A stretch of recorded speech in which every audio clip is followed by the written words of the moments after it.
My name is Srushti Jayant Deshmukh and I have secured rank 5 in UPSC CSE 2018. Here I am to share with you my journey, my experience of civil service preparation and what has helped me to achieve what I have done today. So a little bit about myself. I like to tell you that the motivation that I got to prepare for this exam came through the preparation itself. When I started, I did not really know what I was going into. But when I started reading much and more, I found out that there are many people in this world, in our country, who are unfortunate, more unfortunate than we ever can be. I felt, how can I use my learning capacity, my ability to learn, to reach a position where I can help them and better their lives in some manner or the other. तो यही motivation रहा throughout my preparation and it pushed me through the entire process. And I'll tell you that this exam not only help you change other people's lives, but ये आपको भी एक बेहतर इंसान बनने में मदद करती है. That is the beauty of UPSC CSE examination. It makes you into a person who's much more sensitive, who's much more responsible, and who looks forward to doing something for the society. So coming to the exam, I'd like to start by first telling you about the organization of notes. Now I feel that the syllabus which we have got, the UPSC syllabus, is our guiding light. It will tell you at every step कि आपको क्या important है और क्या नहीं है. इसलिए एक UPSC syllabus की कॉपी मैंने अपने स्टडी टेबल पर हमेशा रखी. उसके साथ ऑर्गेनाइजेशन ऑफ नोट्स एक दूसरा पॉइंट है जिस पे आपको सबसे ज़्यादा काम करने की ज़रूरत है, क्योंकि मैंने भी यही किया. अपने नोट्स को मैंने अपने सिलेबस को अलग अलग टॉपिक्स में हम डिवाइड जैसे कर लेते हैं वैसे डिवाइड किया और हर टॉपिक को मैंने एक अलग फोल्डर बनाया. तो उससे रिलेटेड जो भी मुझे एडिटोरियल कहीं न्यूज़पेपर में या कहीं इंटरनेट पे ऑनलाइन मैंने उसके बारे में पढ़ा, तो वो सारा मटेरियल मैंने उस एक फोल्डर में डाल दिया. उससे ये हुआ कि जब मैंने रिवीजन करने की कोशिश की तो I found everything at one place. तो एक ये चीज़ है कि अपने नोट्स को आप अच्छे से ऑर्गेनाइज करें. ये काम आपको स्पेशली ज़्यादा ऑप्शनल में आएगा, क्योंकि ऑप्शनल में भी जैसे मेरा ऑप्शनल सोशियोलॉजी था तो उसमें ये सब्जेक्ट मेरे लिए नया था, लेकिन उसके सिलेबस के साथ मैं उसको हमेशा सिलेबस को साथ रखा मैंने और प्रीवियस ईयर के पेपर्स को मैंने देखती रही. मैं ऑप्शनल के पेपर में थोड़ा ऐसा है कि थीम्स जो हैं कई बार रिपीट होती हैं टॉपिक्स के, तो उन थीम्स पे आप हमेशा फोकस करते रहिए और कुछ थीम्स के आप अलग से नोट्स बनाइए खुद. मैंने कोशिश की कि मैं खुद अपने नोट्स रेफरेंस बुक से बनाऊं, क्योंकि जब मैं खुद उसको लिख लेती थी तो जो अंडरस्टैंडिंग है वो मेरी बेटर हो जाती थी. तो खुद के नोट्स पे मैंने खुद नोट्स बनाने की ज़्यादा कोशिश की. नेक्स्ट चीज़ जो मैं आपसे शेयर करना चाहूँगी और मुझे लगता है कि ये चीज़ बहुत इम्पॉर्टेंट है यूपीएससी के लिए, वो है आंसर राइटिंग. जनरल स्टडीज़ और ऑप्शनल के जो टोटल हमारे रिटन के मार्क्स हैं वही मार्क्स हैं जो हमें कहते हैं ना आखिर आपको रैंक अच्छी दिलाएंगे. तो आप जैसे मैंने ये किया कि आंसर राइटिंग पे शुरू में बहुत डर लगता था कि आंसर अच्छे से नहीं लिख पा रही हूँ, और क्योंकि इंजीनियरिंग बैकग्राउंड से हूँ तो बस पॉइंट्स में छोटा छोटा लिखने की आदत है. लेकिन जैसे सोशियोलॉजी ऑप्शनल है, आपको डिटेल में सब बताना पड़ता है, और जनरल स्टडीज़ हैं, कुछ डेफिनेशंस रहती हैं, तो मुझे भी शुरू में काफ़ी डर लगता था आंसर्स लिखने से. लेकिन इस डर पे थोड़ा सा मैंने काबू करने की कोशिश की और हर रोज़ एटलीस्ट 1 से 2 आंसर मैंने रोज़ लिखने की कोशिश की. भले ही मैं आंसर अच्छा नहीं लिख पाती थी, शुरू में बहुत दिक्कतें आई, लेकिन बार बार जब आप आंसर्स लिखते हैं और क्वेश्चंस अच्छे स्टैंडर्ड के क्वेश्चंस लेते हैं, जैसे यूपीएससी के ही आप प्रीवियस ईयर के क्वेश्चंस ले लीजिए, उन क्वेश्चंस से मुझे ये समझ में आया कि असली एग्ज़ाम का स्टैंडर्ड क्या है. तो ये चीज़ मैंने की, 1-2 मैं रोज़ लिखती थी. और उसके बाद फिर मैंने कुछ टेस्ट सीरीज़ ज्वाइन की जिसमें मैं हर संडे को कोई एक टॉपिक रहता था जिसको मैं पूरे वीक में पढ़ती थी और वही टॉपिक्स के मैं आंसर्स लिखती थी.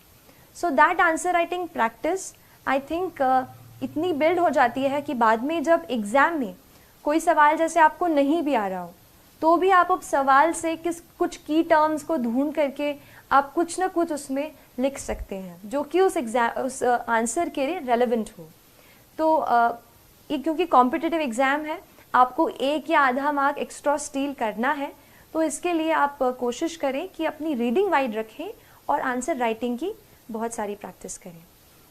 आंसर राइटिंग की अगर बात कर रही हूँ तो ये बता देती हूँ कि थोड़ा सा मैंने कोशिश की कि कुछ ऐसे सॉल्ट जैसा अपने आंसर में ऐसा स्प्रिंकल करूँ कि आंसर की क्वालिटी अच्छी हो जाए और एग्जामिनर थोड़ा एक्स्ट्रा मार्क्स दे दे।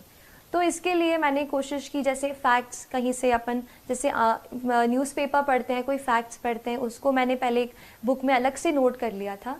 वो फैक्ट्स फिर मैंने एग्ज़ाम के बहुत जल्दी पहले ही एग्ज़ाम के जस्ट पास में ही मैंने वो लर्न कर लिए वो फैक्ट्स। फिर जैसे कुछ क्वेश्चंस ऐसे हैं जहाँ पर हम कुछ डेफिनेशंस लिख सकते हैं, तो जब आप आंसर को शुरू करते हैं तो आप उस डेफिनेशन से स्टार्ट कर सकते हैं।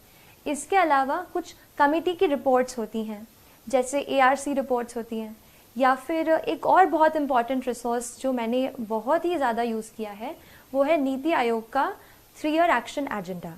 ये जो एक डॉक्यूमेंट है, इसमें आपको गवर्नमेंट की सारी स्कीम्स एक जगह पर मिल जाएंगी, so you understand the perspective of the government. और वो मैंने पूरा डॉक्यूमेंट, उसमें काफ़ी टाइम लगा पढ़ने को, बट जब मैंने एक बार पढ़ लिया था तो काफ़ी कुछ मैं उसका अपनी आंसर्स में कोट कर पाई। तो जो भी गवर्नमेंट के डॉक्यूमेंट्स हों, जैसे इकोनॉमिक सर्वे आता है, बजट आता है, ये आप बिल्कुल अच्छे से पढ़ें, मैंने भी पढ़ा और इसको फिर मैंने कोशिश की कि आंसर में लिखूं। इसके अलावा मैंने आंसर्स में कुछ इंटरनेशनल इंडेक्सेस हम पढ़ते हैं, जैसे एनवायरमेंटल प्रोटेक्शन इंडेक्स है, वर्ल्ड इकोनॉमिक फोरम की बहुत सारे इंडेक्स हैं जो अभी न्यूज़ में रहती हैं। तो उस इंडेक्स में इंडिया की जो भी रैंकिंग रही है, आप उसको भी अपने आंसर्स में जहाँ रेलेवेंट हो वहाँ कोट कर सकते हैं। और एक और लास्ट चीज़, आंसर्स में आप थोड़ा सा कहीं फ्लो चार्ट या कहीं इंडिया का मैप, ऐसे भी आप घर से प्रैक्टिस, पहले से जब आप आंसर राइटिंग करते हो आप उसमें प्रैक्टिस करो। मैंने एक शीट में जो भी मुझसे लगा कि ये यूज़ हो पाएगा, मैंने एक जगह पे सारी ड्राइंग्स ऐसे फ्लो चार्ट्स इकट्ठा कर लिए थे और वही फिर मैं रिवाइज करके आंसर हॉल में, जो भी राइटिंग हॉल था, वहाँ गई। तो उससे मुझे लगता है कि आंसर्स मैं अच्छे लिख पाई और तय वक्त में, यानी जो हमें 3 आवर्स का टाइम मिलता है, उसमें मैंने कोशिश की कि मैं सारे आंसर्स जो है वो कंप्लीट करके आऊँ। ये जो कॉपीज़ हैं ये आप iscore.in पर देख सकते हैं। इसके अलावा करंट अफेयर्स बेस्ड स्टडी, इस पे भी मैं थोड़ी सी बात करना चाहूँगी आपसे। मैंने ये किया कि क्योंकि ज़्यादा ह्यूमैनिटीज़ का बैकग्राउंड नहीं था, तो जो भी करंट अफेयर्स में मैं पढ़ती थी, जैसे कई बार कोई इम्पॉर्टेंट न्यूज़ जो है, जैसे इलेक्शन है, प्रेसिडेंशियल इलेक्शंस हैं, तो उस पर बहुत सारे आर्टिकल्स आप देखोगे कि न्यूज़पेपर में आते हैं। वहीं से मैंने एडिटोरियल्स के नोट्स बनाए, उनको इकट्ठा किया और करंट अफेयर्स से ही मैंने कोशिश की कि पेपर 2 यानी GS 2 और GS 3 की मैक्सिमम प्रेपरेशन मैं कहूँगी कि मैंने न्यूज़पेपर्स, आर्टिकल्स ऑनलाइन जो आपको मिल जाएंगे, अच्छे आर्टिकल्स अच्छी वेबसाइट्स के, न्यूज़पेपर्स के, वहाँ से मैंने कोशिश की कि GS 2 और GS 3 के आंसर्स मैं वहाँ से कवर कर सकूँ। बाकी GS 1 में तो काफ़ी पार्ट जो है स्टैटिक है, जैसे हिस्ट्री, जियोग्राफी, वर्ल्ड हिस्ट्री, तो इसके लिए स्टैंडर्ड बुक्स ही मैंने रेफ़र की थी।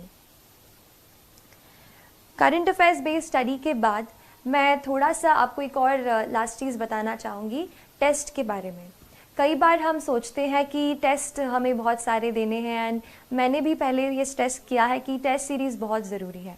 टेस्ट सीरीज़ इसलिए इम्पॉर्टेंट हो जाती है क्योंकि हमें घर बैठे ये नहीं पता चलता कि हमारा क्या लेवल है, क्या स्टैंडर्ड है, क्या हम उस तरीके का एग्ज़ाम में परफॉर्म कर पाएंगे।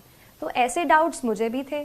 टेस्ट देके मुझे ये पता चला कि ऑल इंडिया लेवल पर या जो भी आप इंस्टीट्यूट का ले रहे हैं उस लेवल पर आपकी क्या स्टैंडिंग है।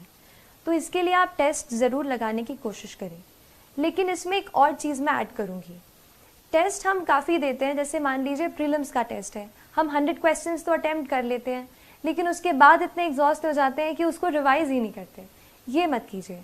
मैंने बहुत जब ये गलती की, बाद में रियलाइज़ हुआ कि कई क्वेश्चंस फिर से ऐसे आ गए जो मैंने पहले कर चुके थे पर मैंने उनको पढ़ा नहीं था। तो आप ये करो। और मैंने ये किया था कि पहले मैंने जैसे एग्ज़ाम दे दी, 2 घंटे में हमने पहले क्वेश्चन सारे सॉल्व कर लिए। उसके बाद आप घर जाके अपने जहाँ आप पढ़ते हैं सारे क्वेश्चन को एक एक करके फिर से पढ़िए, जो भी उनका सोर्स है वहाँ से पढ़िए, उसको रिवाइज कीजिए, या फिर मैंने उसको अलग एक कॉपी में नोट कर लिया था, जो भी इम्पॉर्टेंट पॉइंट्स मुझे टेस्ट से मिलते थे, फिर उसको मैंने अलग से रिवाइज किया। तो ऐसे टेस्ट बहुत इंपॉर्टेंट हैं, क्योंकि एक कंडेंस्ड फॉर्मेट में आपको एक जगह पे सारी चीज़ें मिल जाएंगी। तो टेस्ट को आप एनालाइज ज़रूर करें। एक और चीज़, हमारा जो नेचर ऑफ मिस्टेक है उसको समझने की आप ज़रूर कोशिश कीजिए। कई बार हमारी मिस्टेक इस वजह से होती है कि हम सिली मिस्टेक, मतलब ए मार्क करना होता है बी कर देते हैं। कई बार ऐसा होता है कि नॉलेज गैप होता है, मतलब हमने वो चीज़ पढ़ी ही नहीं है, भले ही वो चीज़ हमारे सिलेबस में है। और कई बार ऐसा होता है कि हम बहुत ज़्यादा रिस्क ले लेते हैं कि जैसे 3 ऑप्शन में से एक हमें सही लग रहा है एंड फिर भी हमने उसे अटेम्प्ट कर दिया। तो आप अपने नेचर ऑफ मिस्टेक को एनालाइज करो। मैंने कोशिश की ये पता करने की कि मैं गलती कहाँ कर रही हूँ। मेरा पहले शुरू में नॉलेज गैप आ रहा था, इवन प्रीलिम्स के काफ़ी पास तक ऐसा हो रहा था। तो आप अपने नॉलेज गैप पे थोड़ा सा देखो, कौन सा, जैसे मैंने देखा कौन सा सब्जेक्ट है जिसमें मैं इतना ज़्यादा अच्छा नहीं परफॉर्म कर रही हूँ, तो उसी सब्जेक्ट के फिर से मैंने अपने नोट्स खोले, फिर से उन्हें पढ़ाई की, फिर से उनसे पढ़ा। तो ऐसे करके वो नॉलेज गैप जो है वो ब्रिज हो गया। आप ऐसे ही अपने नेचर ऑफ मिस्टेक पे वर्क करेंगे, तो I think that worked for me and it will help you as well. So these are some of the things जो मुझे लगा कि थोड़ा मैं आपसे शेयर करूं और आपके प्रेपरेशन, जो यूपीएससी प्रेपरेशन है, उसमें हेल्प करेगी। I hope I have given you at least 2 or 3 points which can add up some value to your preparation. So all the very best.